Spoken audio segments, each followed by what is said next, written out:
Antum tuh batu itu, ya kalau kita lihat kerasnya luar biasa, tapi hati kita itu kan bukan dibuat dari batu.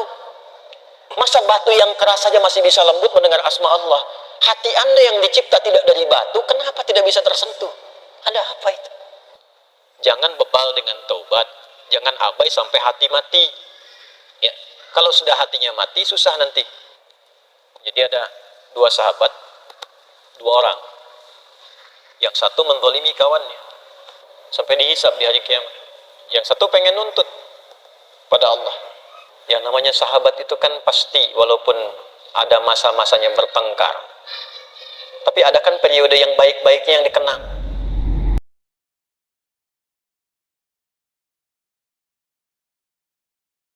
Kita diminta oleh Allah Subhanahu wa Ta'ala, oleh Rasulullah SAW untuk sadar diri.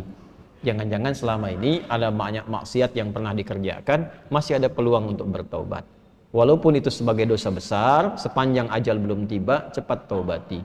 Dekati Allah Subhanahu wa Ta'ala. Jadi nyambung semua dari bacaan sholat subuh tadi. Saya tidak pernah janjian dengan Ustaz Amiruddin Tungimami tadi. Tidak tahu saya. Tahu-tahu yang dibaca surat itu, ayatnya itu nyambung dengan apa yang kita bahas. Jangan bebal dengan taubat, jangan abai sampai hati mati. Ya, kalau sudah hatinya mati susah nanti. Alam ya'ni lil ladzina amanu an takhsha'a qulubuhum li dzikrillah wa ma nazala minal wa la yakunu kal ladzina utul kitaba min fatala 'alaihimul amadu faqasat qulubuhum. Kalau sudah dapat hidayah, kata Allah di surat Al-Hadid, hadid itu besi. Besi sekuat-kuatnya masih bisa lunak. Hati antum itu bukan dari besi, masa nggak bisa lunak? Batu itu sekeras-kerasnya masih bisa tasbih, masih bisa pecah kalau mendengar asma Allah. Makanya keluar air. Ada air terjun macam-macam dari batu itu mendengar asma Allah itu pecah itu. Keluar. Ini bab iman ya. Bab iman. Kalau mau ditelusuri pakai akal silahkan. Ya. Silahkan. Kok bisa? Karena keluar air. Siapa yang perjalankan air di situ, Joni? Kok bisa masuk ke situ? Kok bisa keluar? Nah, ini bacanya pakai iman, maka turunlah ayat-ayat untuk menyentuh iman. Al-Baqarah ayat 74. Tsumma qasat qulubukum min ba'di dzalika fahiya kal hijarati aw ashaddu qaswa wa inna minal hijarati lama yashaqqaqu fayakhruju minhul ma wa inna minha lama yatafajjaru minhul anhar. Batu aja yang keras itu kalau mendengar asma Allah bisa pecah, bahkan bisa mengeluarkan air dan bermanfaat. Antum itu batu itu, ya kalau kita lihat kerasnya luar biasa, tapi hati kita itu kan bukan dibuat dari batu. Masa batu yang keras saja masih bisa lembut mendengar asma Allah? Hati Anda yang dicipta tidak dari batu, kenapa tidak bisa tersentuh? Ada apa itu? Nah, ternyata maksiat itu bisa membuat hati keras melebihi batu. Waktunya yang paling ideal bertobat diantaranya itu 10 hari pertama bulan Dzulhijjah. Karena pada saat itu rahmat Allah diturunkan, ampun ditebarkan. Ya, kalau ada orang masih belum mampu untuk menyebut asma Allah dan beristighfar di waktu itu, kita doakan. Makanya doakan secara terbuka. Allahumma ighfir ummata Muhammad sallallahu alaihi wasallam. Allahumma arham ummata Muhammad sallallahu alaihi wasallam. Allahumma aslih ummata Muhammad sallallahu alaihi wasallam. Allahumma farrij ummata Muhammad sallallahu alaihi wasallam. 4 ini baca. Biasakan baca. Insyaallah kalau kita biasakan, itu berpeluang besar mendapatkan syafaat di sisi Allah Subhanahu wa Ta'ala. Syafaat. Dari mana taunya? Bukan utaati itu. Itu ada ilmunya.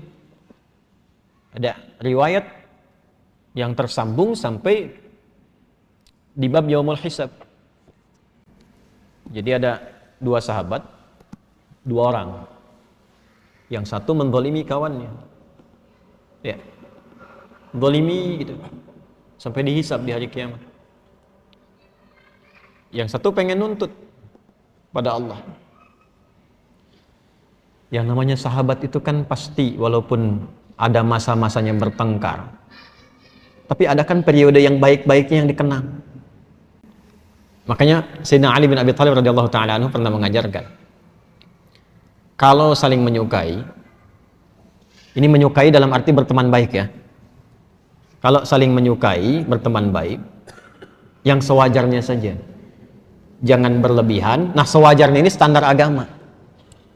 Ya, standar agama itu tinggi sekali. Saling berbagi, saling memperhatikan dalam kebaikan, ya. Nah, sewajarnya itu yang dimaksudkan. Jangan berlebihan, khawatirnya nanti saat ada kebencian, kembalinya lama.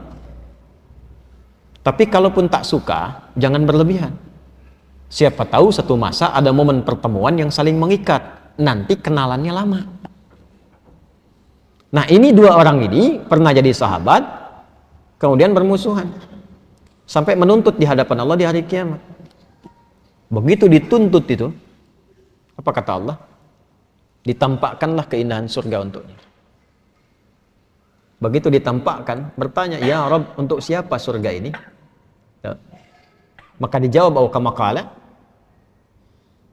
maukah aku tawarkan ya satu hal yang bisa mendapatkan keindahan di surga ini? Mau ya Allah? Maafkan dia dan cepat gandeng tangannya masuk ke dalamnya. Maafkan dia dan cepat gandeng tangannya masuk ke dalam. Maka ternyata amal soleh yang kita kerjakan itu untuk mengharapkan ridha Allah Subhanahu wa taala, itu berkenan diterima oleh Allah Subhanahu wa taala sampai bisa diizinkan oleh Allah untuk menggandeng sahabat-sahabatnya yang bermasa hidup dengan dia dalam kehidupan di dunia. Itu gambarannya. Dan itu nanti termasuk bagian dari ayat-ayat Quran yang di Quran surah ketiga Ali Imran ayat 133 sampai 134. Wasari'u ila maghfiratin min rabbikum wa jannatin 'arduha as-samawati wal ardu 'iddat lil muttaqin. Siapa orang yang berpeluang mendapatkan surga seluas langit dan bumi itu? Alladzina yunfiquna fis sarai wal dharra wal kadhimina ghaidha wal 'afina 'anil nas. Wallahu yuhibbul muhsinin. Karena itu kita mesti melatih hati. Ya, supaya kebaikan itu meluas, jangan pada diri pribadi saja. Kalau mau soleh, bagus, tapi jangan kurangi kesolehan dengan banyak mencela orang, supaya banyak salah keluar juga nanti. Lebih baik kita doakan. Dan kita tidak dituntut untuk hasil dari mereka, yang penting kita ikhtiar. Nah, 4 ini tadi. Allahumma ighfir ummata Muhammad, Allahumma ighfir ummata Sayyidina Muhammad SAW, Allahumma arham ummata Sayyidina Muhammad SAW, Allahumma aslih ummata Sayyidina Muhammad SAW, Allahumma farrij umat Sayyidina Muhammad SAW. 4 ini biasakan. Ya Allah, mohon ampuni dosa-dosa umatnya Nabi Muhammad SAW. Ya Allah, mohon sayangi umatnya Nabi Muhammad SAW. Ya Allah, mohon perbaiki keburukan-keburukan atau kekurangan umatnya Nabi Muhammad SAW. Yang keempat, ya Allah, mohon bahagiakan umatnya Nabi Muhammad SAW.